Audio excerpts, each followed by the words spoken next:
establecer relaciones con muchas empresas, porque yo me fui como líder comercial de la agencia, y en una de esas empresas que era mi cliente, pues era Banregio. Y Banregio, pues yo te puedo decir hasta la fecha del día de hoy que todos he tenido como muchas buenas experiencias, ¿no? También algunas malas, pero Banregio se ha convertido en mi imperio romano, güey.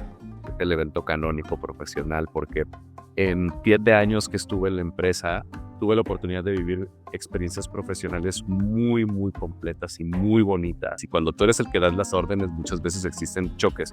Pero en mi caso, a mí me encanta prestar mi cuerpo, mi talento, mi voz, mi inteligencia, lo que sea, para que la moldeen estos directores y podamos contar esa historia o crear ese tema. Entonces, como si el ser femenino o el abrazar tu lado femenino fuera algo negativo, ¿no? Y entonces, sí hubo violencia, sí hubo momentos de confrontación, sí hubo bullying, sino también en el no tener un espacio seguro para yo poder decir, oye, fíjate que mamá o papá me están diciendo esto en la escuela, porque entonces, y sobre todo porque me vine muy niño a Monterrey, o sea, literalmente me vine siendo todavía no era adulto, me vine a los 17 años a vivir solo a Monterrey.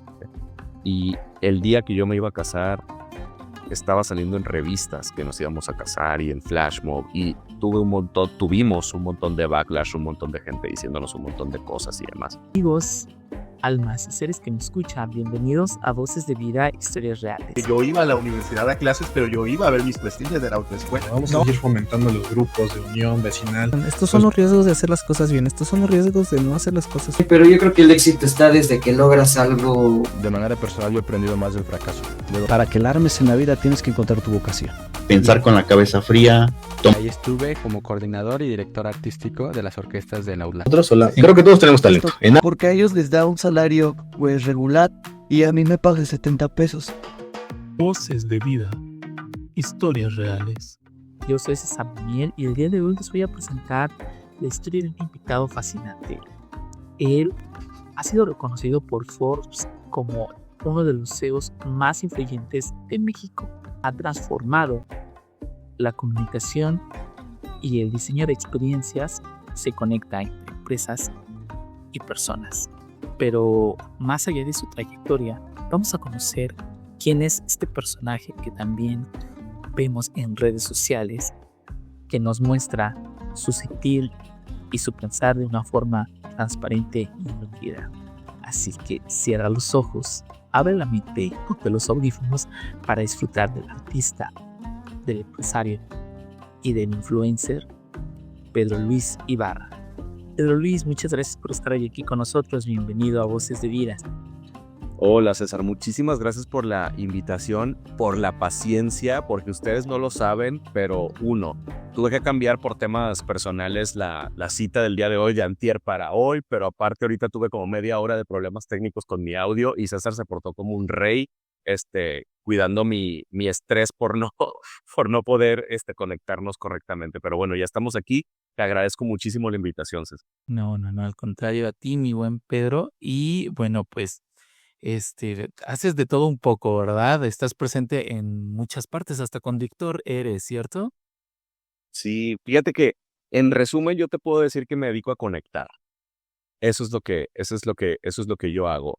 Conectar a través de la comunicación, proyectos, procesos, marcas, personas, productos, servicios, sentimientos y demás.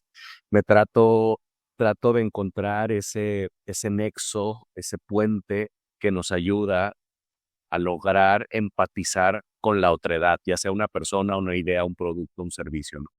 Y funciono a través de la empatía, César. Soy una persona que se permite ser atravesado por las emociones y los sentimientos. A veces me lleva a muchos lugares muy positivos, a veces me lleva a muchos lugares muy emotivos, muy emocionales, ¿no? E incluso hasta de terrenos dolorosos.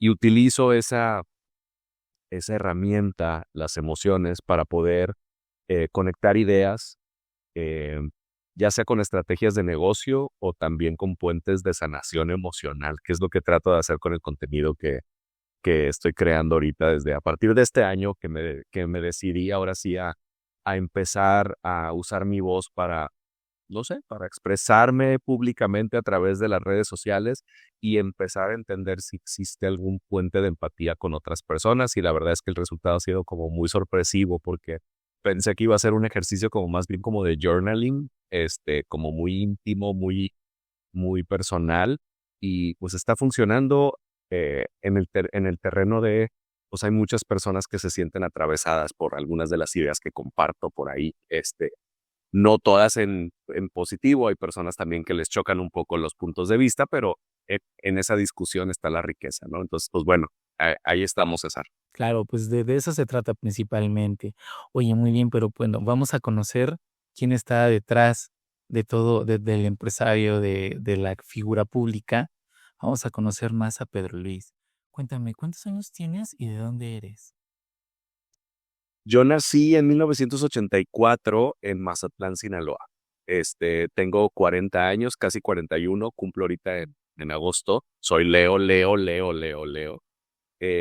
Soy hijo de un par de, eh, en su momento cuando me tuvieron casi chavitos, mi mamá tenía 21 años, mi papá tenía 24. Y soy hermano mayor, mi hermano menor tiene 37 años, sí, según yo sí, yo no estoy, no, sí, 37 años. Somos una familia chica, o sea, cuatro integrantes, pero muy unidos, ¿eh?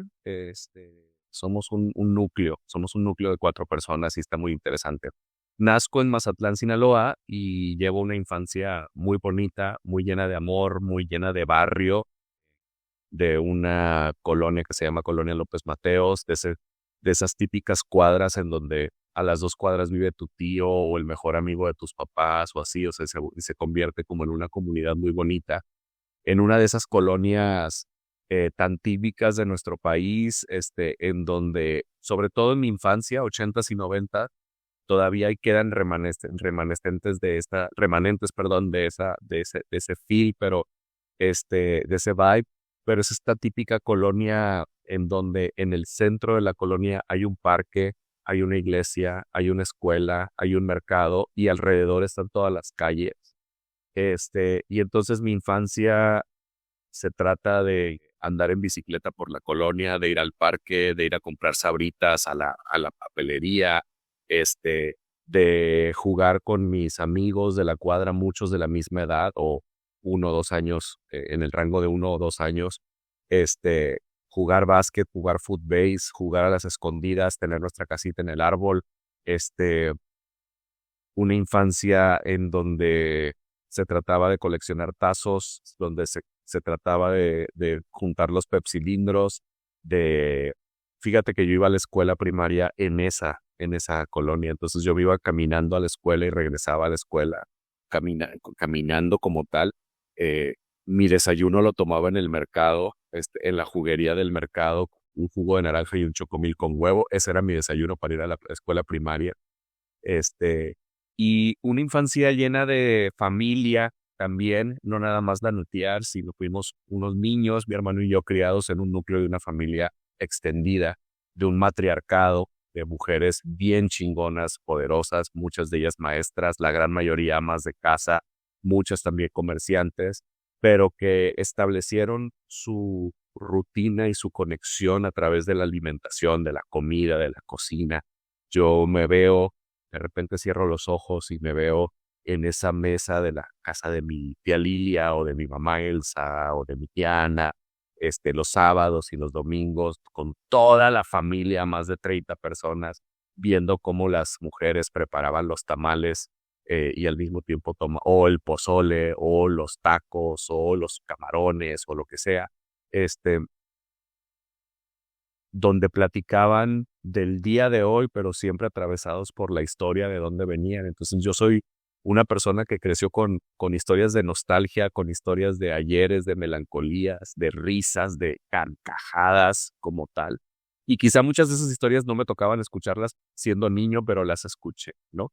Eh, Nazco en esta familia muy muégano, muy unida, muy de raíz, muy de origen, eh, donde mis fines de semana, algunos de ellos, y mis veranos o mis vacaciones no eran irse de vacaciones. Yo digo, nomás para que sepas, mi primer avión que tomé en mi vida fue el que me trajo de Mazatlán a Monterrey, que gritábamos para allá, para venirme a estudiar acá. Pues mis veranos eran irme al rancho, a un rancho que se llama El Quelite y El Amole en Mazatlán, a andar en bicicleta también en el rancho, a jugar, a cantar, a estar con mis tías y con mis tíos y con mis primos, a estar con vacas, a estar bien bonito. Ese es el Pedro Luis Niño como tal. Pero también hay una parte muy interesante del Pedro Luis Niño. Un Pedro Luis Niño que fue, pues, en un porcentaje interesante criado por la televisión de aquellas épocas, de los años 90, ¿no? A mí me atravesó muchísimo programas como Siempre en Domingo, como Pácatelas, las caricaturas de los Caballeros del Zodiaco, las Tortugas Ninja, Candy Candy, Sailor Moon, Dragon Ball, o sea, todas esas, la novela de Carrusel, pero la novela de Muchachitas, pero no sé, como que Televisa, y la televisión local en México, la televisión pública de México, fueron mis grandes compañeros. Y entonces entendí desde muy niño el poder de la cultura pop sin conocer que así se le llamaba. O sea, entonces, pues muy sensible a eso también, ¿no? Muy, muy, muy, muy sensible a eso también. Pues eso soy en infancia, creo. Ok, oye, Pedro Luis, ¿y me podrías compartir el primer recuerdo que tengas de tu infancia, el más antiguo? Fíjate que no sé si es el más antiguo, César, pero es uno de los eventos canónicos que tuve este año de recordar. Y hasta lo comparto en una de las conferencias que estoy dando ahorita, que se llama Tercera Llamada, que está bien interesante. Y es que haciendo un análisis de conciencia de muchas cosas, entro en este momento en el que me recuerdo de niño saliendo de bañarme, como 3 o 4 años tengo. Salgo de bañarme, estoy secando, me voy al cuarto, veo que mi mamá ya tenía la ropa en la cama de lo que me iba a poner. Yo creo que 4 o 5 años más bien. Me estoy secando, tiro la toalla o me estoy vistiendo, y ya que estoy vestido, entonces veo la toalla y la recojo, y en lugar de llevarla al baño, me la pongo en la cabeza y voy corriendo a donde está mi mamá y le digo: mira, mamá, soy Daniela Romo.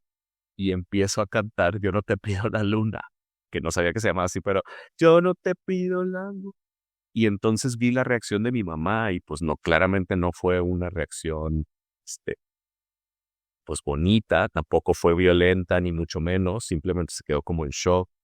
Te estoy diciendo que si yo tenía 4 años, pues era el año 88, 89, olvídate de temas de deconstrucción, olvídate de crianza abierta, ni mucho menos, eran otros tiempos. Claro. Y no me dijo nada, pero su cara lo dijo todo, ¿no? Y, pero ¿sabes qué es lo interesante de esta anécdota? Que en ese momento, como que, te digo, ¿no? Soy una persona muy sensible. Yo creo que caché esa reacción, la supe leer, la supe interpretar y supe reaccionar. Y mi reacción fue, no es cierto, no te creas, soy un apache, porque pues, tenía ¿no? Ya ves que los apaches tienen el penacho, ¿no? Yo fui corriendo y ya. Y en este análisis, en esta como regreso a ese recuerdo, a ese momento de mi infancia, yo lo llamo como el momento en que nació este falso yo, ¿no? Esta persona que trata de cumplir con las expectativas del mundo, de ser esta persona que el resto del mundo espera que sea, y no yo, ¿no?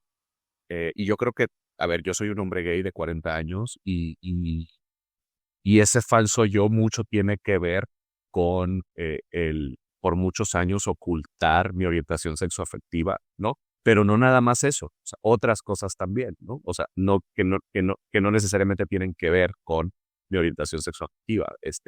Entonces, yo creo que todos y todas construimos muchas veces esa fachada, ese personaje, ese personaje que nos ayuda a ir resolviendo temas sociales, a ir resolviendo relaciones familiares, relaciones laborales, temas de escuela, temas de amistad, y que nos permite ir avanzando en un mundo que siempre es muy violento con lo raro, con lo único, con lo diferente, ¿no? Y entonces, eh, eh, ese recuerdo, César, me llevó, perdón, es el estar como tratando de buscar esos momentos y esos recuerdos me llevó a ese momentito cuando tenía 3 o 4 años y quería ser Daniela Romo. Bueno, en toda esta infancia tan bonita que describes y en este momento que empiezas a construir, pues como una pequeña máscara, un personaje, alguien diferente a Pedro Luis, que cómo se sentía y cómo pensaba, ¿tuviste algún momento difícil de confrontación contigo mismo como pequeño? Claro, yo de pequeño no tanto porque yo creo que ni había tanta información en el ambiente, no se hablaba del tema que de fondo me hizo crear ese personaje que estaba hablando de ser gay, ¿no? Para empezar, creo que ni existía la palabra gay, ¿no? Se denostaba muchísimo, se señalaba. Yo creo que empecé a darme cuenta cuando el resto de la gente empezó a señalarme, ¿sí me explico? Eh, y no muchos, tampoco voy a jugar aquí a la víctima del sistema, ni mucho menos porque yo sé que a pesar de que sí recibí señalamientos y violencias, tanto físicas como verbales, hasta psicológicas podría decir, yo creo que eh, soy de las personas más privilegiadas en ese sentido, pues, o sea, a pesar de sí haberle recibido, hay contextos e historias de personas muy, muy desgarradores y son las más, ¿ok? Son personas que el colectivo LGBTQ+, César, sobre todo en países donde la misoginia y el machismo está tan enraizado en la cultura, no nada más de los hombres, sino también de la sociedad en general, pues es complicado ir navegando la infancia, la adolescencia y la adultez, sabiéndote diferente como tal, porque pues eres muy señalado, sobre todo si eres amanerado, ¿no? Lo que se conoce como amanerado, que es esta eh, palabra o este adjetivo calificativo que de alguna manera es denostativo, como si el ser femenino o el abrazar tu lado femenino fuera algo negativo, ¿no? Y entonces, sí hubo violencia, sí hubo momentos de confrontación, sí hubo bullying en la primaria, sí hubo, eh, pues sí, sobre todo eso, en la primaria, en la secundaria, incluso en la prepa, este, momentos importantes. Y no nada más me quedo en el momento en el que sucedía el señalamiento o la violencia física, verbal o psicológica, sino también en el no tener un espacio seguro para yo poder decir, oye, fíjate que mamá o papá me están diciendo esto en la escuela, porque entonces, de alguna manera, yo sentía que pues también ellos se iban a sentir pues traicionados o dolidos, ¿no? Entonces, este tema de no saberte, y no quiere decir que no lo hubiera tenido, no sé, pero yo sentía que no lo tenía, y el saberme, no, sin ese espacio seguro para poder ir a decir, protéjanme, soy este niño que está sufriendo este tipo de violencias, pues sí pega durísimo, ¿no? Y entonces, pero este personaje que construyes, pues llega con una sonrisa a casa, llega con las mejores calificaciones, llega con los mejores comentarios sobre la conducta, se convierte en el hijo modelo, el que no llega ni sucio de la primaria y de la escuela. Y entonces ahí se va creando una como especie de coraza que protege al niño que quiere bailar en los recreos, al niño que ve una Barbie y se emociona, así como se emociona al ver un Caballero del Zodiaco, al niño que no lo escogen en educación física para jugar ningún deporte porque es pésimo, ¿no?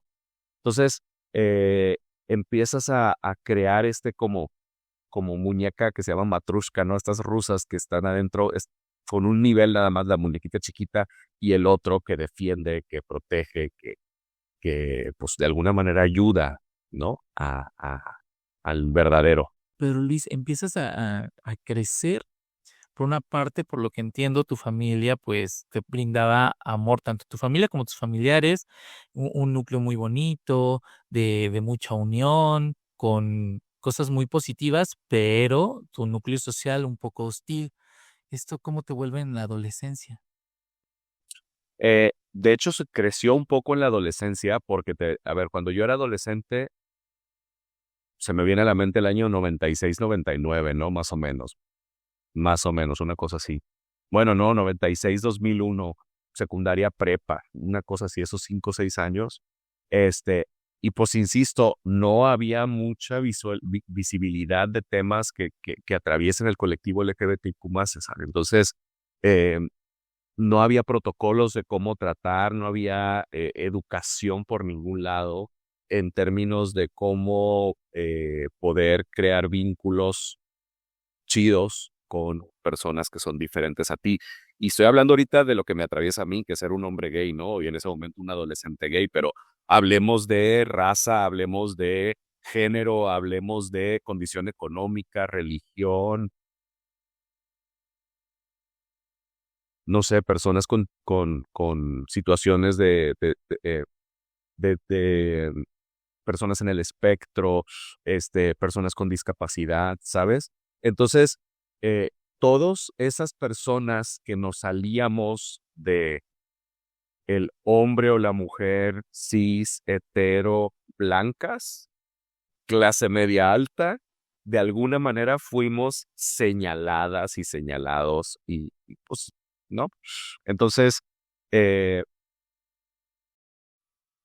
para empezar, no se conocía ni como bullying, César. Era carrilla, carrilla buena, carrilla sana, ¿no? Eh, y si bien yo todavía no logro reflexionar lo suficiente alrededor de si es formativa o no es formativa, si genera carácter o no genera carácter, porque no estoy convencido de que la violencia sea necesaria para forjar el carácter. Y creo que pues es muy, muy transversal, como un mínimo común denominador de todos los que crecimos de los 2000 para abajo. ¿Sí me explico? O sea, porque a partir yo creo que del 2010, un poquito más para acá, empiezan a existir más conversaciones y el internet y la tecnología y la difusión de temas empiezan a abrir más los temas, perdón, abrir más las conversaciones alrededor de esos temas y se empiezan a tomar. No quiere decir que estén erradicado el bullying, ni mucho menos, al contrario, creo que hay mucha información alrededor de eso ahorita en la escuela, pero a nosotros nos tocó que ni siquiera se hablara, o sea, que estaba normalizado. Incluso si te pegaban o si te violentaban, tú eras el burro por dejar que te pegaran y que te violentaran. Entonces, esta cultura de regrésasela, ¿no? Pero yo no tenía la valentía. No voy a decir valentía porque creo que sí soy una persona muy valiente, pero me daba siempre mucho miedo, que la valentía y el miedo no deben de por qué estar enojados o peleados. Son conceptos que incluso van de la mano. No por tener miedo no eres valiente, pero sí tenía mucho miedo a la confrontación, al pleito y demás. Y yo creo que sí, algunos sí se merecieron unos cuantos boquetazos de los que nos violentaron cuando eran adolescentes. Así que, para contestar, después de tanto contexto, tu pregunta, yo creo que al contrario, conforme vas creciendo en la adolescencia, vas fortaleciendo mucho este personaje. En mi caso así fue. Y lo vas normalizando, vas permitiéndole a este personaje que vaya tomando mayor protagonismo sobre tu vida. Y muchas veces eso significa meter al closet al niño, al personaje principal, al protagónico, ¿no? Y darle una democión de tu vida y quizá algunas cosas que tú quieres hacer, pues las sacrificas, ¿no? Creo yo que la más importante que sacrifiqué en mi adolescencia fue mi primer amor adolescente, ¿no? En donde, pues, mi primer noviazgo oficial y real lo tuve con una chava de mi prepa como tal, en donde, a pesar de que era una gran amiga mía y yo la quería mucho como tal, para mí era muy natural tener una relación con ella porque teníamos una complicidad y demás, nos llevábamos muy bien, pero yo sabía que emocionalmente, pues, no estaba ahí, o sea, no, era una amiga para mí, ¿sí me explico? Una amiga a la que quería mucho, pero pues que para mí funcionaba como esta necesidad de caber en un círculo y de evitar o alejar las sospechas sobre mi orientación sexoafectiva, ¿no? Entonces, pues mi primera relación fue una farsa en ese sentido, o sea, y fue conscientemente así. Entonces imagínate que tu primer beso, que tu primer salida, que tu primer baile, que tu primer con tu novia o con tu novio, pues tú sepas de entrada, pues que no, no es real, no es genuina de tu parte. Y le sumo otra derivada, que sabes que estás mintiéndole a una persona que quieres mucho.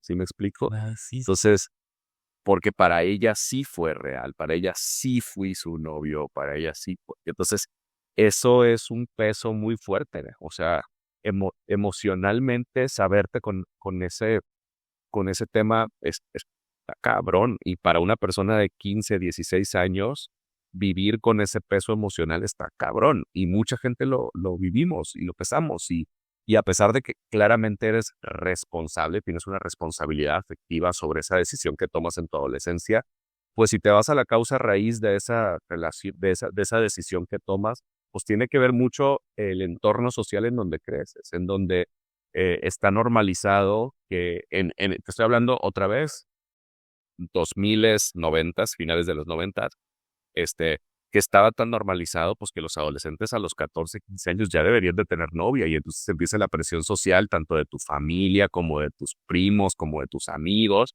de por qué no tienes novia y por qué no tienes novia y por qué no tienes novia y pues llegamos a esos temas, ¿no? ¿Y en qué momento, de tu vida te diste cuenta ya, sin dejarte de mentir a ti mismo? Porque me imagino que llegaste a un punto en donde tú mismo te mentías a ti.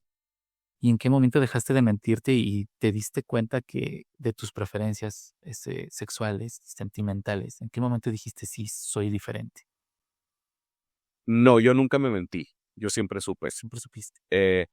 Sí, yo la primera vez que sentí algo por alguien, de veras, o sea, que me sentí que sentí ese crush, lo sentí por mi mejor amigo de la secundaria, en primero de secundaria. Yo fui un niño a los 11 años, yo me enamoré de Andrés, mi mejor amigo de la secundaria, que él lo sabe, por eso digo su nombre sin problema. Él lo sabe, él es hetero, está casado, tiene hija, tiene una niña preciosa y demás, y lo quiero mucho, es uno de mis grandes amigos de toda la vida, ¿no? Pero originalmente, pues yo me enamoré de Andrés, ¿no? Y obviamente nadie sabía más que yo. Y el problema fue, César, que yo interpreté el estar enamorado de Andrés en lugar de saberlo como algo muy bonito, como el enamorarte de alguien, que vivir ese enamoramiento como algo muy bonito, yo lo viví con culpa. Porque desde los 11 años yo me sé diferente, si me explico en ese sentido, ¿no? Confirmé con el haberme enamorado de Andrés lo que todos se burlaban de mí y como la única información que yo tenía es que eso estaba mal porque o se burlaban de mí o me pegaban o me regañaban en la casa, pues lo interpreté como algo culposo. Entonces, conscientemente lo escondí, pero jamás me he mentido a mí mismo en ese sentido, ¿sí me explico? O sea, fue una decisión más bien de esconder quién soy, proteger ese lado mío y no decirlo y no manifestarlo y cuidarlo y demás. Y tomar decisiones con respecto a eso, pero no mentirme a mí mismo. Tratar de engañar a la sociedad y al resto de la gente, pues sí, por muchos años, hasta tercero de prepa. Eso fue a los 11, a los 17 años, 6 años después. Termino mi relación con mi novia, con Gaby, y a partir de ese momento dije, nunca más, jamás. Y no es que haya salido del closet, es que terminé mi relación y dije, no vuelvo a, a sentir esto que sentía, porque yo sufría mucho en esa relación, porque yo sabía que estaba mintiendo. ¿Sí? Entonces para mí era muy pesado. Ojo, no mintiéndome a mí, mintiéndole a la gente. Y eso para mí era una carga muy fuerte. Entonces, pues básicamente lo que hice fue decir, hasta aquí, ya no más. Y yo me acuerdo perfecto que fue el 3 de marzo del 2002. cuando yo cantaba en un bar los fines de semana y en Mazatlán, Trovita, en un bar de la Plazuela Machado y en Mazatlán, y una amiga fue a verme y yo la invité, y una de mis mejores amigas en esa época, Stephanie, y aproveché un momento entre canciones, un descansito que tenía por ahí para platicar con ella y salir del closet. Hasta ese entonces. Y le dije, no le vayas a decir a nadie como tal, porque es complicado, ¿no? Y a partir de esa salí del closet, eso fue en marzo del 2002, en el 2003 salí con otra amiga, y así nos fuimos, ¿no? Poquito a poquito saliendo del closet y hablando, teniendo estos momentos con mi círculo. Empecé con mis amigos, eventualmente se lo dije a mi mamá, muchos años después se lo dije a mi papá, y mi mamá, pues muchos años cayó eso también, ¿no? Entonces, hasta que llegó un momento en donde ya me valió, absoluta y totalmente, ¿no? Cuando yo me vine a vivir a Monterrey, que fue a los 17 años, justamente en julio del 2002, yo empecé a construir una vida acá que se sintió mucho más honesta, mucho más cercana a lo que yo quería vivir, ¿no? Y en ese sentido, me sentía muy bien porque empecé a crear relaciones desde la verdad, desde soy yo. Entonces, con esas personas, sí al principio ya había un momento en donde salía del closet y eventualmente ya nunca salí del... A ver, no, me regreso porque eso no es. Ya no era necesario salir del closet porque siempre me presenté como tal. ¿Sí me explico? Sí, y sí es importante porque tu orientación sexoafectiva, César, sí determina mucho el tipo de relaciones que vas a tener, porque incluso cuando las personas, si no sabían, saben, empieza una plática a otro nivel, ¿no?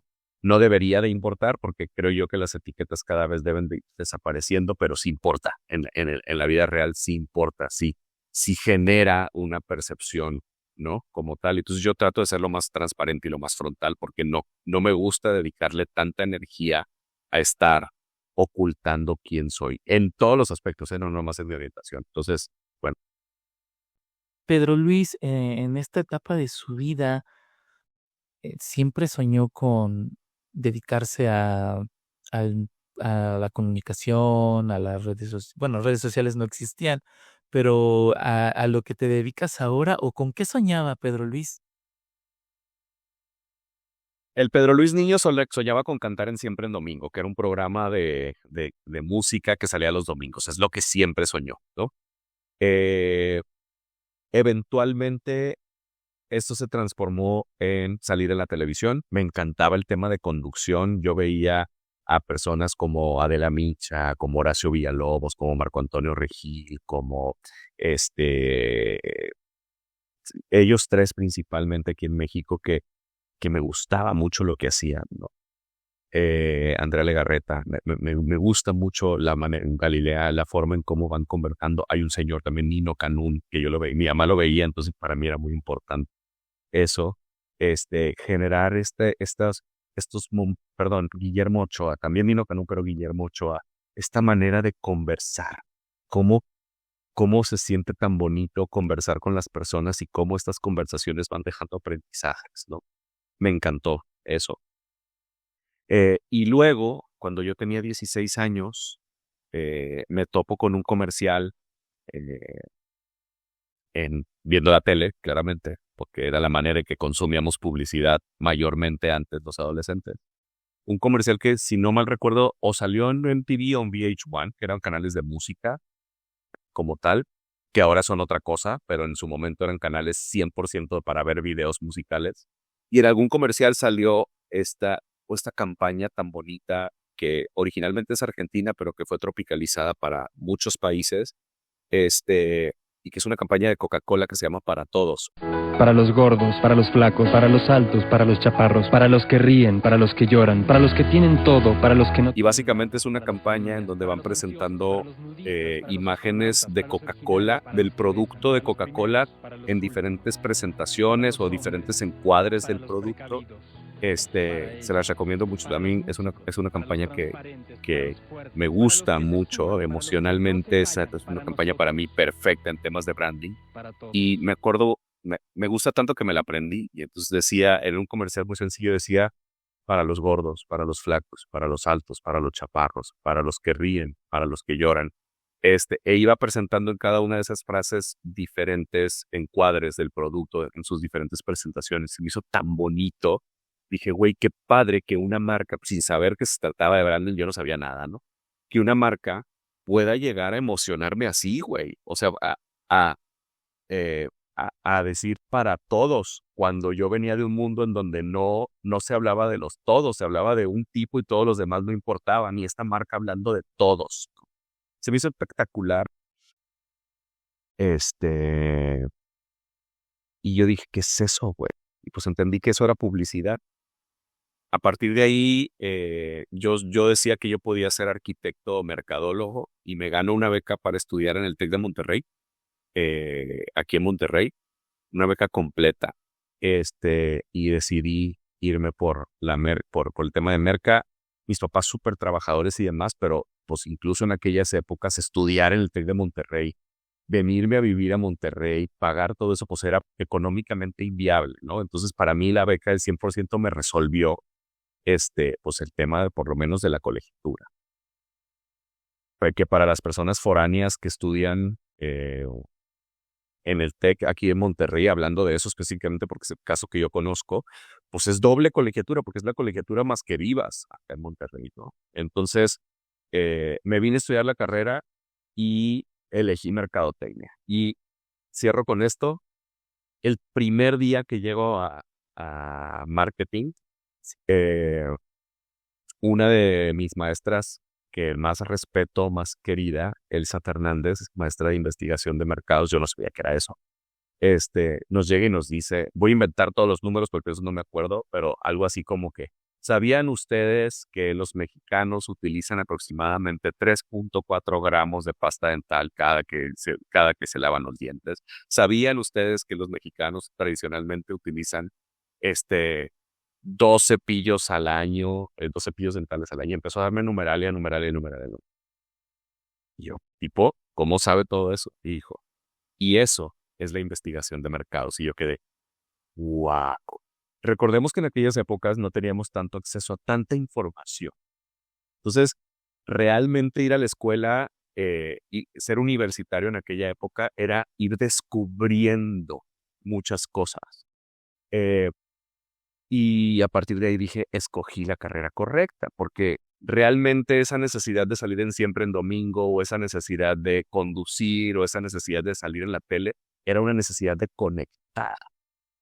Por eso me gusta muchísimo el día de hoy dedicarme a conectar ideas con personas, con marcas, con productos, servicios, porque realmente lo que ese niño quería era esa conexión entre cosas, entre temas, entre ideas como tal, ¿no? Me encanta ese momento en donde todo embona. Y el marketing es una de las mejores herramientas para lograrlo. Claro. Oye, ¿y no te costó trabajo convencer a tus papás de que te dejaran irte a estudiar de Mazatlán a Monterrey? Pues, mira, yo hasta sobornos tuve por parte de mis papás, ¿no? En el sentido de no te vayas y te compro carro, vas a tener carro acá, vas a estar súper a gusto aquí en tu casa y no sé qué. Y sobre todo porque me vine muy niño a Monterrey. O sea, literalmente me vine siendo todavía no era adulto, me vine a los 17 años a vivir solo a Monterrey. Ya voy a cumplir 23 años ahorita en julio viviendo acá. Y pues yo no me puedo imaginar el nivel de madurez que pudieron tener mis papás para soltar un huerco de 17 años. Digo huerco porque ya me considero muy regio, pero soltar a un niño de 17 años a vivir solo fuera de su casa, ¿no? Entonces sí hubo un tema fuerte. Sí, para mi mamá sobre todo fue una situación complicada. Sí sufrieron un duelo en la casa. Y yo en ese momento no sufrí ningún duelo porque estaba súper, emocionado de venir a vivir mi vida, ¿no? Pues al final adolescente. No viví un duelo, pero el duelo se vive ahorita, ¿no? Ahorita a mis 40 años me encantaría poder tener a mi familia más cerca, me encantaría poder tener la capacidad de salir de la oficina o salir del trabajo y agarrar el carro y hacer un trayecto de 15 a 20 minutos y llegar a casa de mis papás. Cosa que ahorita pues no es posible porque mis papás viven en Mazatlán y yo vivo en Monterrey, ¿no? Entonces tengo que, esa lejanía pesa cada vez más. Pero pues bueno, no me quejo de la decisión que tomé. Me encanta vivir en Monterrey. No me veo viviendo en otro lado. Tan me encanta que mi marido y yo construimos nuestra casa aquí en Monterrey. Y pues digo, la vida da muchas vueltas y no sabes dónde va a estar mañana, ¿verdad? Pero en la medida de lo posible, si me puedo quedar acá, yo encantado. Háblame un poquito de este lado artístico de Pedro Luis en su adolescencia, antes de irse a Monterrey. ¿Hiciste algún intento por cantar, por como ver si podías meterte en ese ambiente? El arte siempre ha estado ahí, César. Siempre, siempre, siempre, siempre. Es algo que nos vamos coqueteando y nos vamos persiguiendo. Ha sido mi amante durante tantos años, mi amante profesional, ¿no? Siempre, yo digo que el arte siempre me ha rescatado. En mis momentos más bajos, más oscuros y demás, siempre hay una canción, siempre hay una película, siempre hay una obra de teatro, siempre hay un libro, siempre hay un viaje donde aprecias la arquitectura o la pintura. Siempre, siempre, siempre hay un estímulo que el arte me permite. Y sobre todo, empecemos esta conversación diciéndote que yo me permito siempre vivir mis emociones. Trato de. Y entonces, el arte para mí es eso. Así como te dije, conexión, me conecta conmigo mismo. Entonces, el arte siempre ha estado. Profesionalmente, sí he tenido varios momentos en donde el arte se convierte no nada más en mi pasatiempo o en mi pasión, sino también en fuente de empleo, ¿no? He sido actor de teatro musical, he sido cantante en bares, antros, bodas y demás. He sido conductor de televisión. Se le cumplió el deseo al niño de ser conductor de televisión. Y la verdad es que no sabes lo que me divierte. Lo que me divierte es estar frente a una cámara, frente a un público, en un proceso de audiciones, compartiendo los ensayos con otros artistas, vivir el proceso creativo de los directores o de los autores se me hace sumamente bonito, y enriquecedor. Y sobre todo te voy a decir algo, humilde. Porque para una persona que profesionalmente ha ido subiendo o escalando estas escaleras corporativas en donde pues cada vez más vas teniendo responsabilidades y demás, y en donde tu cotidianidad y tu día a día se tratan mucho de dar dirección, de tomar decisiones sobre presupuestos, sobre personas, sobre estrategias y demás, muchas veces esta voz de mando va borrando la humildad que existe en las personas, ¿no? Eso es algo como muy normal. No sé si esté bien o mal, pero va borrando o va disminuyendo esta humildad.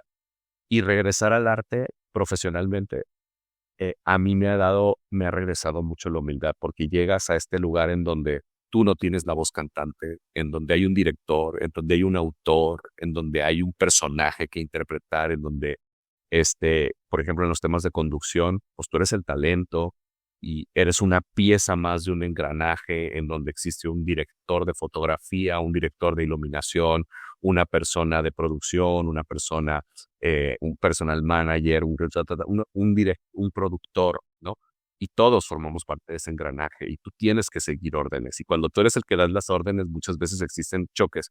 Pero en mi caso, a mí me encanta prestar mi cuerpo, mi talento, mi voz, mi inteligencia, lo que sea, para que la moldeen estos directores y podamos contar esa historia o crear ese tema. Entonces, a mí el arte me regresa al origen y eso me encanta porque está quizá ese aplauso o el verme en la tele o ese proceso de audición que te dicen eres el personaje, se convierten en esa sonrisa que yo esperaba de mi mamá de niño cuando les dije que era Daniela Romo. ¿Sí me explico? O sea, esa validación de estás ahí. Ahora mi siguiente reto es, y es lo que estoy haciendo con mi contenido, permitirme que esa validación venga del interior, venga de mí, que al momento de yo estar escribiendo mis guiones, al momento de yo ver el resultado final de mis editoriales, me sienta pleno y me siento orgulloso de lo que estoy presentando, independientemente de cómo les vaya afuera. Eh, si se hacen virales, si no, qué padre, ¿no? Eh, Eso se lo dejo al Pedro Luis, al personaje, ¿no? Al personaje que está buscando el ejecutivo y demás, pero este ejercicio no es de él. Este ejercicio es del genuino, del real, del Pedro Luis que quiere expresarse, ¿no? Entonces, tengo la bendición y el privilegio de poder sentir, de poderme dejar atravesar por lo que los autores, las autoras quieren expresar a través de las diferentes artes, y lo abrazo con mucho cariño ese privilegio, porque no muchas personas o no todas las personas tienen la oportunidad de sentirse atravesados, ¿no? por esos temas. Claro, pero me refería más a si en algún momento este lado artístico tuyo pesó como una opción que descartara, por ejemplo, irte a Monterrey, o irte a Monterrey, pero no estudiar mercadotecnia, sino enfocarte directamente al arte. No, y pude hacerlo. Me ganó el miedo, me ganó el otro personaje, me ganó el buscar la seguridad, el tener tranquila a mi mamá y tranquilo a mi papá sobre estoy estudiando una carrera que va a tener un tema. Entonces no tomé la decisión de que fuera mi carrera oficial. Siempre le di el protagonismo al marketing. Y es algo muy bonito, César, y muy bonita tu pregunta, porque aunque yo tomé la decisión de abandonar al arte, el arte jamás me abandonó a mí. Siempre estuvo ahí, siempre estuvo abrazándome, sin ninguna recriminación, sin ningún coraje por yo haber tomado aquella decisión. Siempre estuvo ahí, siempre.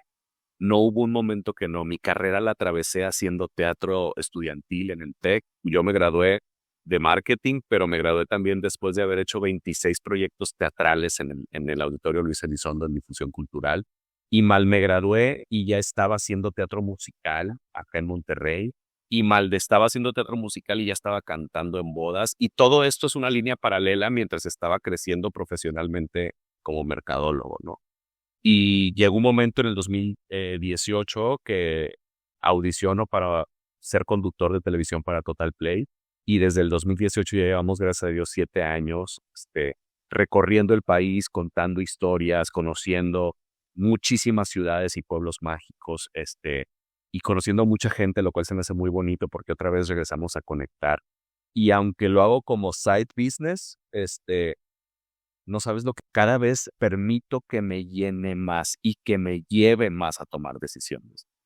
Entonces, pues sí, aunque regreso a la frase, aunque yo no elegí al arte, el arte siempre me eligió a mí.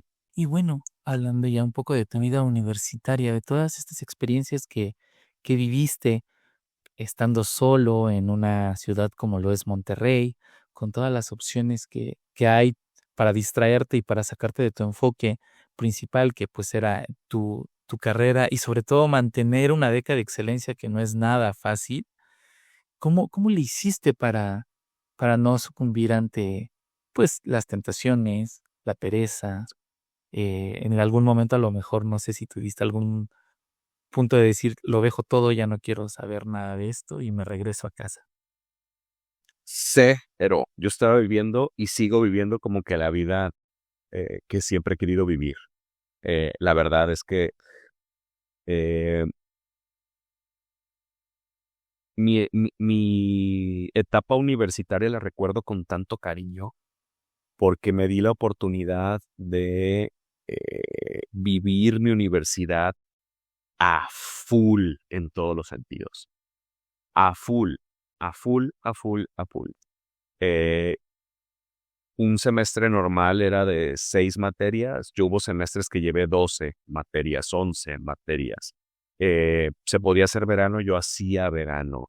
Tenía servicio becario, pero servicio social, pero estaba en una obra de teatro o en un concierto o en una lectura o estaba, y al mismo tiempo estaba haciendo el simposium de publicidad de la carrera. O sea, todo el tiempo mi vida universitaria se trató de eso, de estar involucrándome. Soy una persona que le importan las cosas, ¿no? Mucha fiesta no tuve, nunca he sido una persona muy fiestera, pero siempre me la paso bien en los proyectos en los que estoy. O sea, para mí la vida entera es una fiesta, no necesito que sea viernes para agarrar la fiesta, ¿sí me explico? Yo me la puedo pasar increíblemente bien en un ensayo o me la puedo pasar chingón en una tarea de equipo en aquella época, ¿no? Y para mí lo más bonito era irme a cenar unos tacos o hacer reunioncita en la casa. Recordemos que si estás haciendo teatro o estás, por ejemplo, en un equipo representativo, las personas que están en la universidad o estás en actividades estudiantiles más allá, en muchos casos la mayoría de mis fines de semana me dedicaba a hacer eso. O sea, yo, por ejemplo, para una obra o para un concierto de los del TEC, nosotros teníamos ensayo, nomás para que sepas, lunes, miércoles y viernes de canto, martes y jueves a la hora de la comida, martes y jueves de baile a las 7 de la noche y sábado y domingo de 10 de la mañana a 6 de la tarde. No creas que es jugar a ser artistas en el TEC, sobre todo en estos grandes shows, ¿no? Que los montan con todo el profesionalismo del mundo. Hay un proceso de audiciones, hay un proceso de ensayos de 4 meses, ¿no? Para lograr cualquier pieza que se presente. Y es un tema de alto rendimiento, además de tu carrera. Y así como tienes que mantener un promedio para tu carrera, pues también si no tienes el promedio adecuado, pues te sacan de las actividades representativas. Y lo mismo sucede con fútbol americano, con voleibol o básquetbol o folclore, o tú llámalo. Si eres equipo representativo o si estás en una de estas actividades importantes estudiantiles, pues es un nivel de exigencia interesante. Pero cuando tienes 20 años, no tienes toda la energía del mundo, César. Y esa energía yo la aproveché para exprimir cada momento que viví en mi etapa universitaria. Ok. Y ya una vez que sales, que te gradúas, que viene para Pedro Luis en el ámbito laboral, ¿cuál fue tu primer trabajo? Un año antes de graduarme yo empecé a trabajar. Incluso antes de eso yo tenía, no empleos, pero sí hacía como negocitos, vendía playeras, tomaba fotos y demás para ayudarme un poquito más, tener un poco más de lana para estar acá en Monterrey. Y un año antes de graduarme empiezo a trabajar en una empresa global pero familiar que se llama Griffith, que es una empresa de ingredientes alimenticios. Mis clientes, entro al equipo de marketing con mi primer jefe, que es un amor y que quiero hasta la fecha y que es uno de mis grandes mentores de vida, Aníbal de la Cruz, y que por 6 años se convirtió en mi casa. Duré 6 años en esa empresa. Mis clientes eran McDonald's, eran Domino's Pizza, era Starbucks, era Chili's, era Burger King. Les vendíamos los ingredientes que utilizan para sus productos, para los productos que venden, y es una empresa que, a pesar de que suene medio aburrido, de repente no saben la divertida que nos llevábamos. Yo dirigía mucho el proceso de desarrollo de nuevos productos para promociones con los restaurantes. Y pues por ejemplo, no sé, güey, pero si iba a salir la película de Los Pitufos en su momento, hace muchos años, pues nos podía llevar a Miami a ver la película 6 meses antes o fragmentos de la película para que nosotros nos tuviéramos input para poder diseñar el producto promoción que va a salir en McDonald's de la película de Los Pitufos. ¿Y me explico? Entonces, pues muy interesante, una empresa muy padre, que tuve la oportunidad de tener experiencias trabajando con gente de muchas partes del mundo: Brasil, Costa Rica, Colombia, Estados Unidos, Japón, China, España, como tal. Y pues para una persona que nunca había viajado y que para mí era importante el tema internacional y global, pues se convirtió en un tema muy bonito. Aparte, Éramos un equipo chico, una empresa con pocas personas como tal físicamente, y nos conocíamos mucho y entonces empezamos a hacer una parte familiar, amistosa, muy bonita. De ahí me voy a otra empresa de alimentos, una startup que había desarrollado una patente para generar productos muy chingones y demás, pero pues al final una startup. Y me fui por lana, uno de las peores decisiones de mi vida, en el sentido de irte por lana, pero pues estaba chavo, ¿no? Y pues ese proyecto al año y medio, 2 años fracasó en general, como a nivel sistema fracasó, pues como muchos emprendimientos.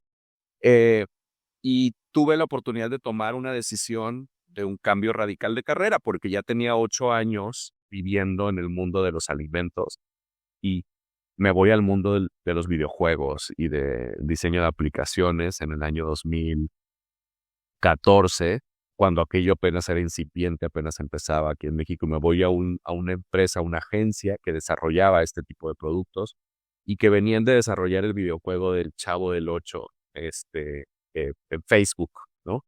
Que ganaron todos los premios del mundo, muy interesante. Y estuve ahí como 2 años, y me tocó establecer relaciones con muchas empresas porque yo me fui como líder comercial de la agencia, y en una de esas empresas que era mi cliente, pues era Banregio. Y Banregio, pues yo te puedo decir hasta la fecha del día de hoy que todos he tenido como muchas buenas experiencias, ¿no? También algunas malas, pero Banregio se ha convertido en mi imperio romano, güey. El evento canónico profesional, porque en 7 años que estuve en la empresa, tuve la oportunidad de vivir experiencias profesionales muy, muy completas y muy bonitas que me llevaron a crecer en lo profesional, pero sobre todo en lo personal. Mi gente, esta semana estoy súper contento porque otra vez me salí del estudio y en uno de mis lugares favoritos del 2018. Empezó este año, lo descubrí y estoy encantado. Síganle, estas son las 5 cosas. Conocí a gente muy valiosa. Algunos de mis mentores de vida nacen o se acercan, o me acerco yo a ellos, mejor dicho, gracias a que estuve ahí en esa empresa. Y me tocó aparte como que una conjunción de muchas cosas, César, porque me tocó entrar en un momento en donde la empresa se estaba transformando. Y ahí es donde me doy cuenta que esta necesidad de conexión, mi sensibilidad, el dejarme atravesar por emociones y conocimiento que ya tenía de marketing, son aportaciones bien relevantes para una evolución cultural dentro de la organización. Y entonces formo parte del equipo de liderazgo del proceso de transformación de marca de Banregio. Y específicamente en tres aspectos importantes. El primero, generar un espacio de conocimiento de audiencias a través de entender al segmento del mercado emprendedor, que para Banregio se convirtió en una audiencia sumamente relevante, y esto lo hicimos a través de Nexo, una plataforma de apoyo a los emprendedores. Después, diseñar por completo o rediseñar por completo la experiencia del consumidor dentro de las sucursales de Banregio, entendiendo cómo funcionan las dinámicas y las conversaciones que suceden en el principal canal de venta o el principal canal comercial de Banregio en las sucursales, y llevarnos 2 años en hacer esta transformación de forma y de fondo de las 150 sucursales a nivel nacional, que me llevó a conocer. Soy de las pocas personas en Banregio que conoce todas las sucursales del banco y a todos los equipos. Ahorita ya entiendo que ya son mucho más. Hace muchos años hace 4 años salí de la institución, pero bueno, en su momento eso me llevó toda la satisfacción del mundo. Y por último, un proceso de reenfoque y reingeniería completa al crear la primera la primera banca digital por un banco en México, que es Hey Banco, ¿no? Que forma parte del equipo fundador de Hey Banco como director de marketing y de crecimiento de ese banco, y entender de inicio del 2019 lo que significaba armar una marca 100% digital, con interacción humana física o tangible nula. O sea, que todas las interacciones de la marca suceden en el plano digital. Y cómo lograr generar impronta emocional a través de algunos momentos tangibles de la marca y lograr al mismo tiempo un posicionamiento de la misma y lograr resultados comerciales. Ya sabes, esta nueva figura del mercadólogo que también se encarga de las ventas, pero del posicionamiento, pero del desempeño digital, pero ya sabes, ¿no? Esta figura más 360. Y pues bueno, una etapa preciosa, con algunos aprendizajes interesantes derivados de crisis y de retos importantes, pero la gran mayoría momentos sumamente satisfactorios. Y de ahí hago un resumen rápido de mi carrera porque pues es mucho. De ahí me voy a una fintech, a una startup, a vivir el ambiente startup 100% startupero, ¿no? Una fintech que venía de tener resultados espectaculares en el ambiente, en el sector financiero, transformando la manera en que se le otorgaba crédito a las empresas como tal. Y en una jugada maestra, habían comprado un banco y se estaban convirtiendo en un banco y formo parte del equipo que transforma la fintech Credit Justo en lo que hoy se conoce como Banco Cobalto, que es una de las opciones más interesantes para inversionistas y para empresas. Y pues me toca hacer toda esa transformación, tanto cultural como de branding, y al mismo tiempo dirigir los esfuerzos comerciales para todos los productos digitales que este nuevo banco estaba creando. Retos impresionantes porque estar en un ambiente startup ahora sí a nivel internacional, ¿no? En donde un día vas a salir con un SPAC y entonces el reto del día se llama hacer una campaña en Nueva York poniendo tu publicidad en una pantalla de Times Square, que es el sueño de todo mercadólogo. Y al otro día estar buscando cómo vas a venderle con presupuesto casi nulo a un segmento inversionista, ¿no? Entonces, muy interesante. 3 años casi estuve ahí y después de ahí me voy a Viva Aerobús, esta aerolínea, cambiando completamente de aires, completamente ahora sí que de aires, ¿no? Y me voy directamente a trabajar con Viva en su cambio de identidad. Estoy precisamente en el momento, en ese proceso de cambio de identidad, con muchos aprendizajes y demás. Entonces, pues ahí está mi carrera, resumida en unos cuantos temas, pero bueno, esa ha sido mi carrera. En el ITER, pues he sido conductor, doy conferencias y demás, pero mi carrera como empresarial ha sido ahí.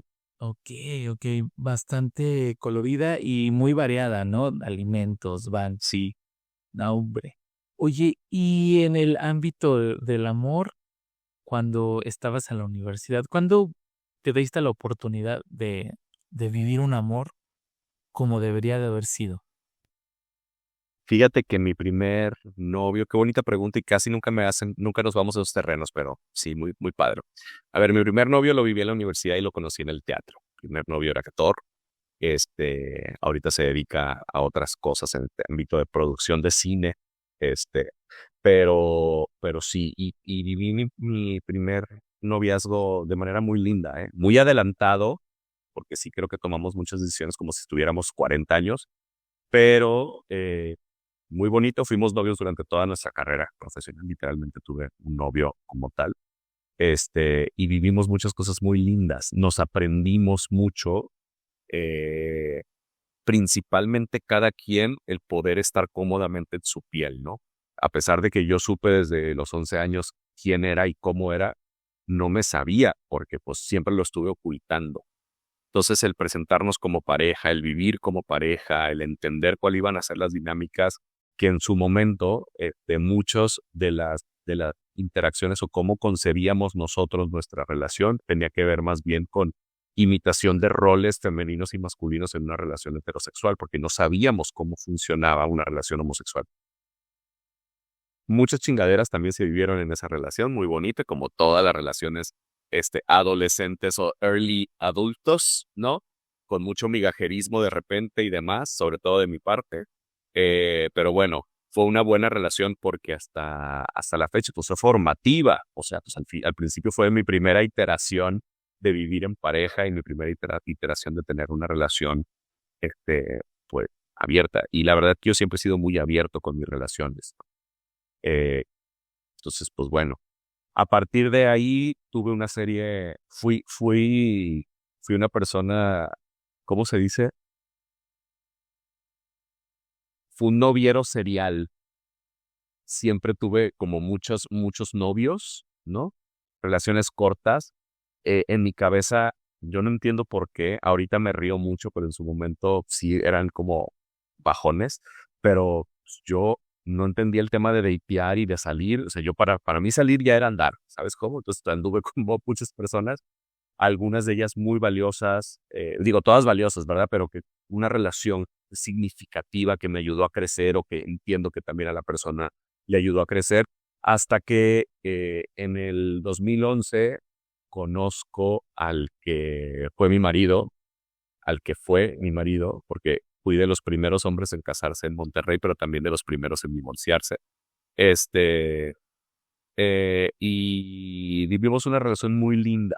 Del 2011 al 2016 estuvimos juntos la mitad de ese tiempo como novios, la mitad de ese tiempo como esposos.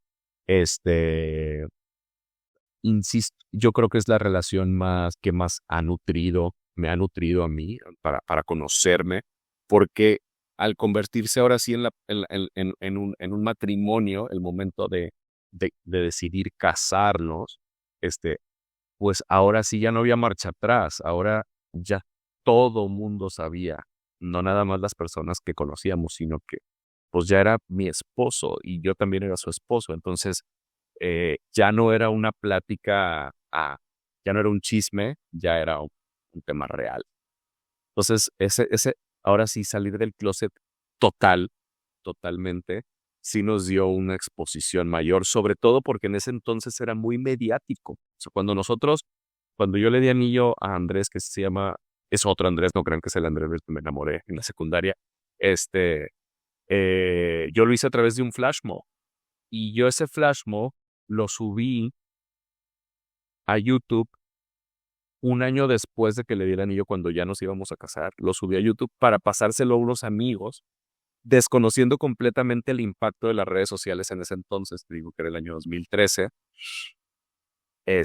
Y para pasárselo a un amigo que vivía en Nueva Zelanda, lo subo a YouTube y empieza a irse, y empieza a irse, y empieza a irse.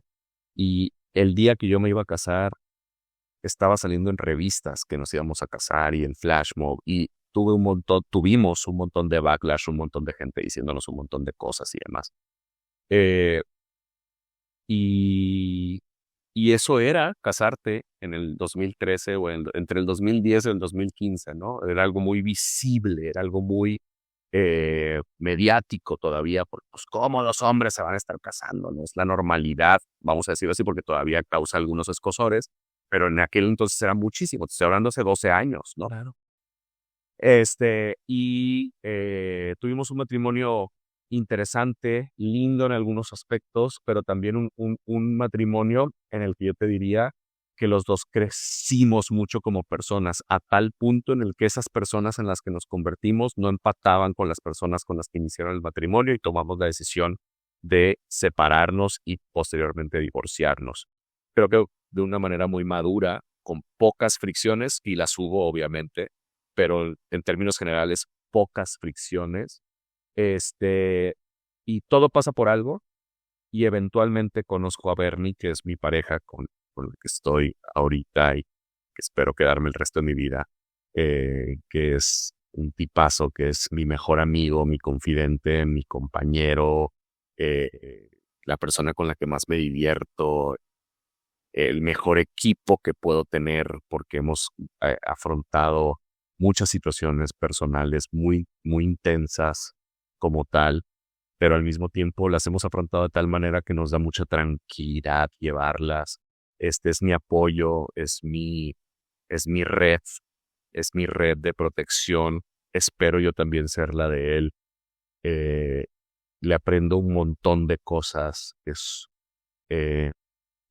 Somos muy antitéticos en muchas cosas también. Tenemos algunas fricciones en la manera en cómo percibimos el mundo, pero la gran mayoría de esas fricciones se ha convertido en aprendizajes muy lindos, y reales y genuinos, en donde quizá esa manera en donde no coincidimos en algún punto le da una perspectiva al otro de cómo podrían ser las cosas. Tenemos, hasta el día de ayer, teníamos 3 hijos, 3 perritos, pero ayer tomamos la decisión más difícil que hemos tomado como pareja de ayudar a dormirse a uno de nuestros hijos. Por eso tuve que mover nuestra cita, César, porque estamos afrontando ese duelo ahorita. Pero tomar ese tipo de decisiones y esa y otras muchas más de la mano de una persona como Bernie, pues ha sido uno de los mayores regalos que me ha dado la vida. Somos familia, somos cómplices y sobre todo somos el apoyo del otro, ¿no? Entonces, ha sido muy bonito, muy lindo, muy lindo. Y estoy muy contento ahorita con eso.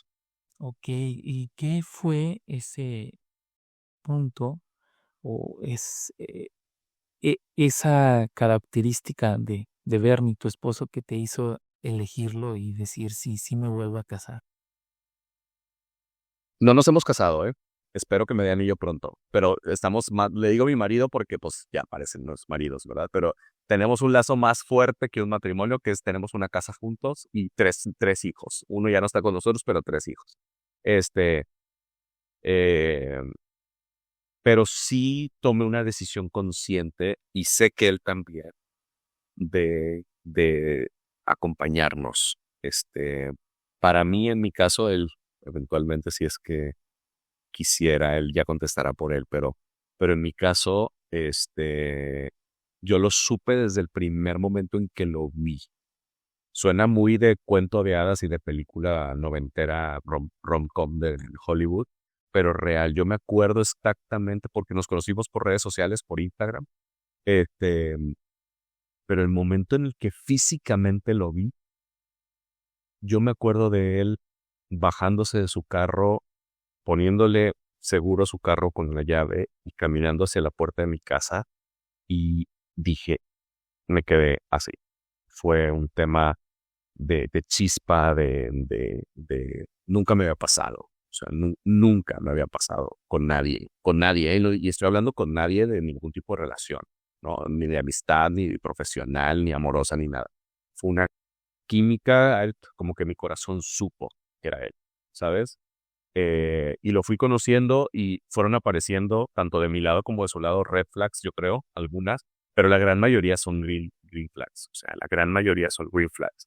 El 95% de las temas son green flags.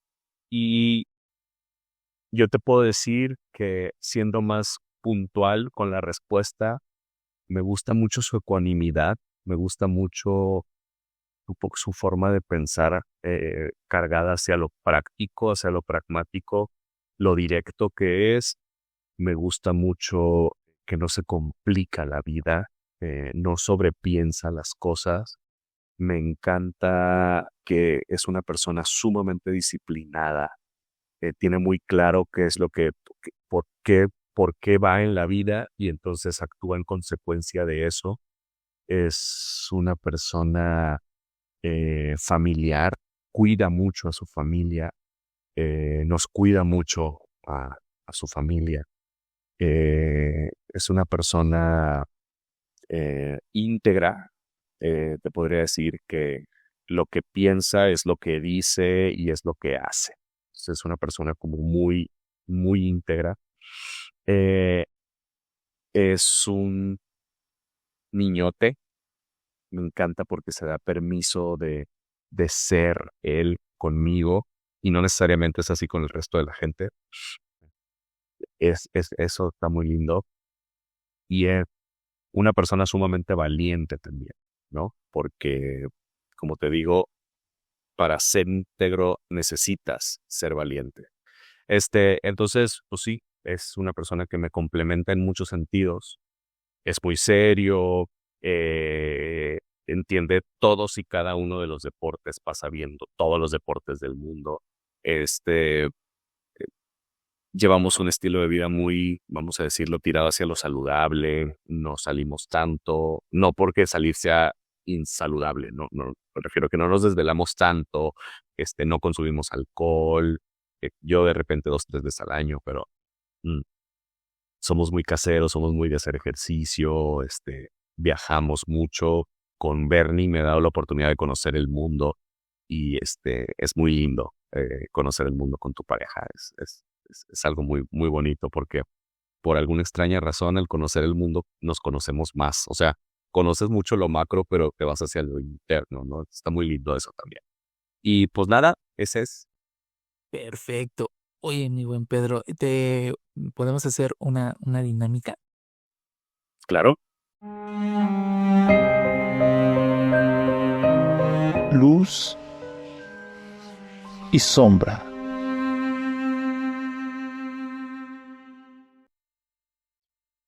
Yo creo que el momento el más complejo de mi vida sucedió en febrero del año pasado.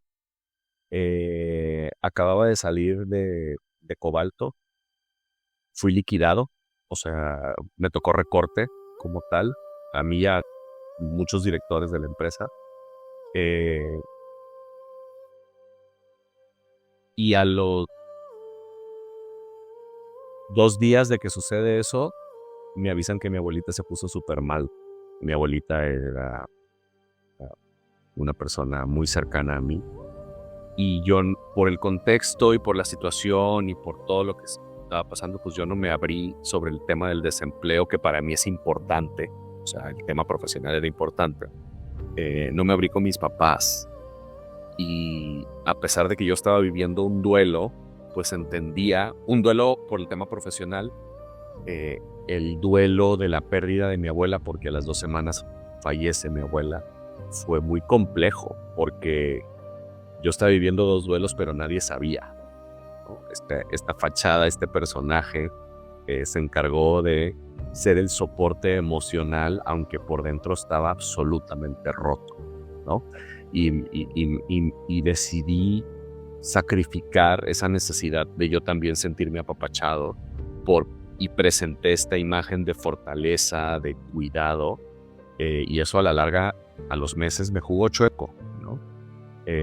Fueron meses muy complicados emocionalmente, fueron meses muy duros porque yo tenía que sacar adelante emocionalmente y económicamente situaciones familiares cuando claramente yo necesitaba también ser cuidado y protegido, ¿no? Entonces no me di la oportunidad de eso, y al contrario me puse a mí en la figura que yo necesitaba al mismo tiempo. O sea, yo me puse a ser el protector, el que cuidaba, el que estaba, y yo necesitaba que me cuidaran y protegieran también a mí, ¿no?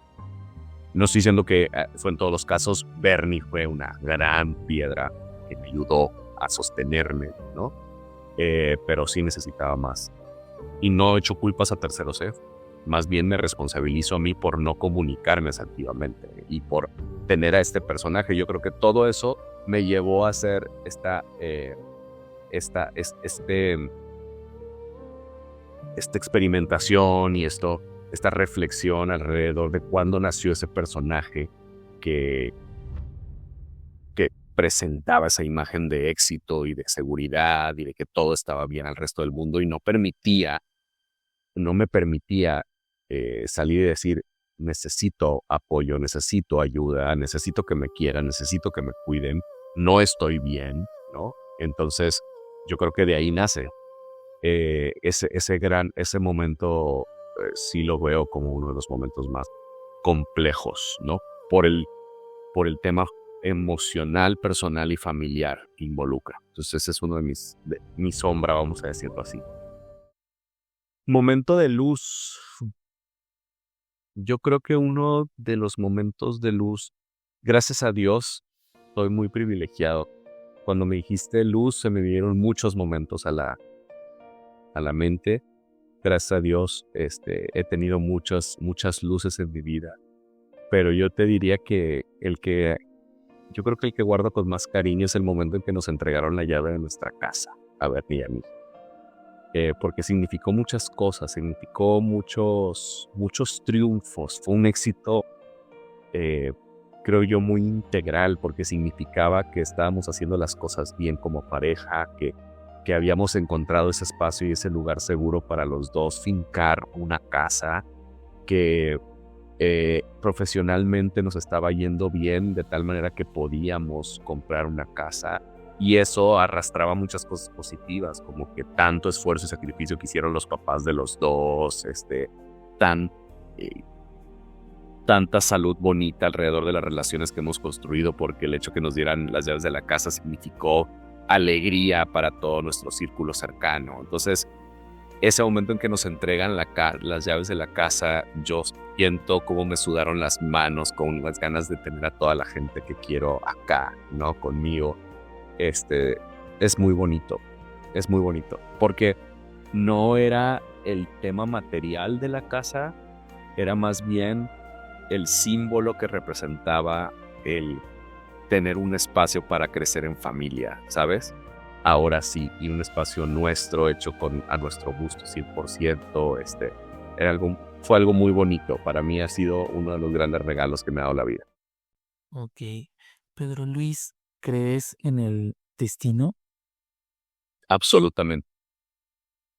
Ok, bueno, te pregunto esto porque en la siguiente sección te voy a leer las cartas del tarot, ¿va? Ay, qué padre. Adelante.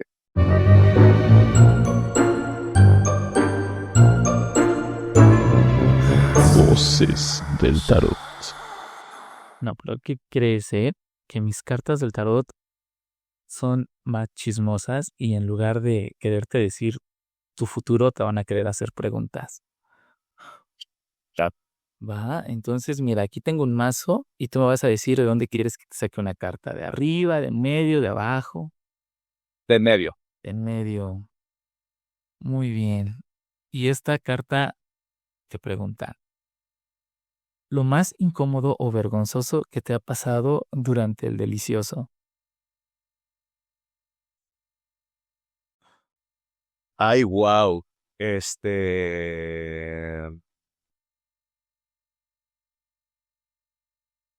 es incómodo. A ver.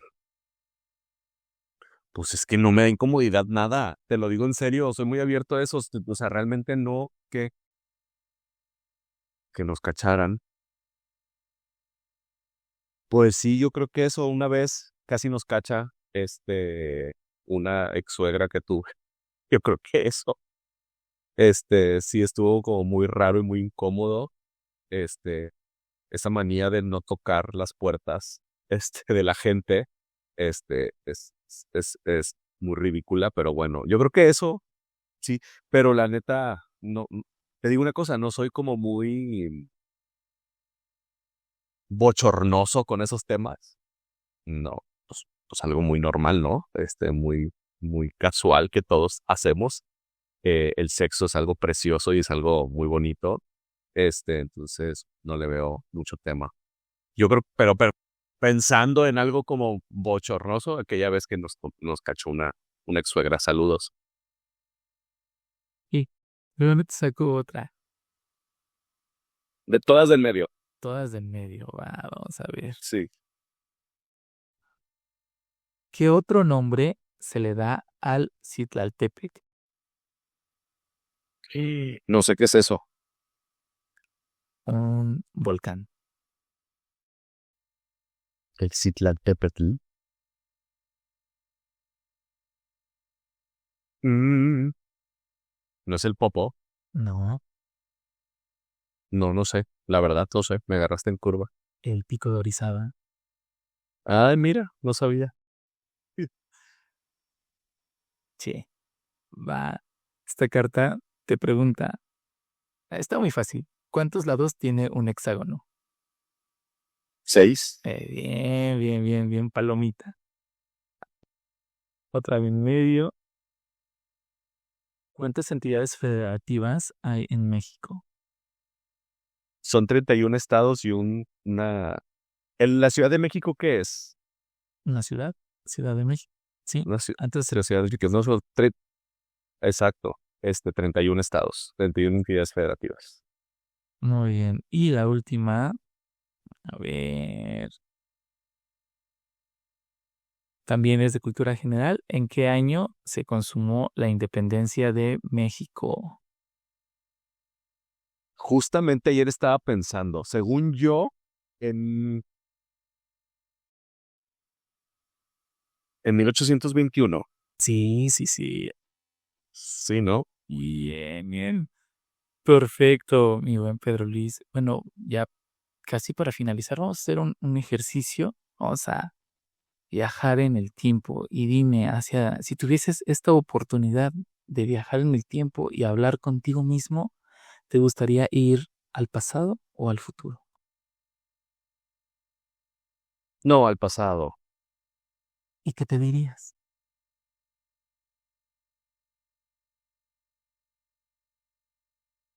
Compra Bitcoin.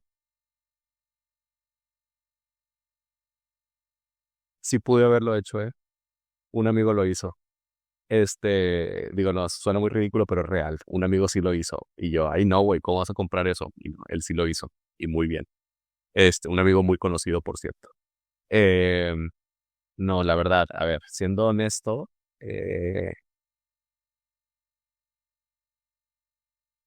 me iría con el Pedro Luis de 20 años.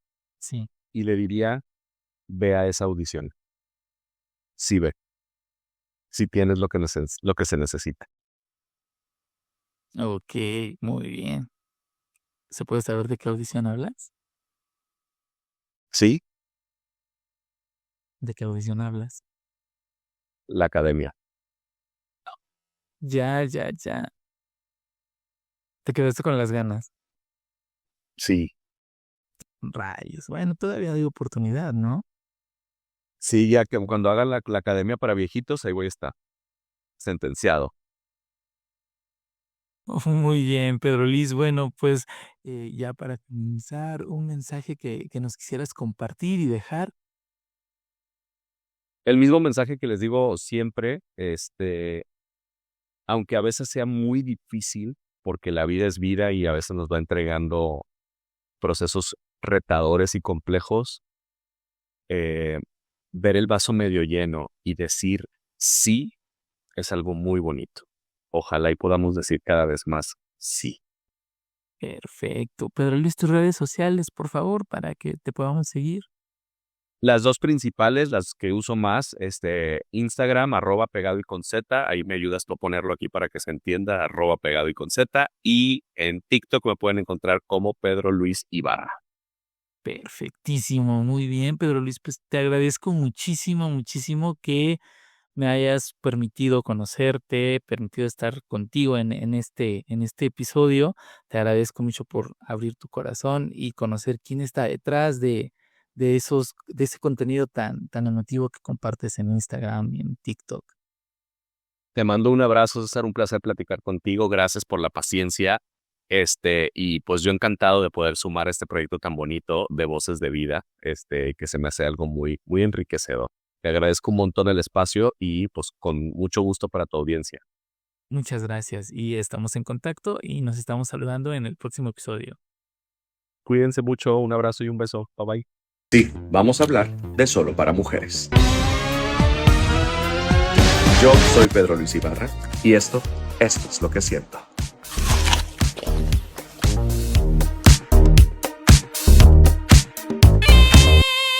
Síguenos en nuestras redes sociales, en YouTube, Facebook e Instagram. Nos encuentras como @Voces de Vida Historias Reales y en TikTok como @Voces Vida Historias Reales. Te esperamos también por allá.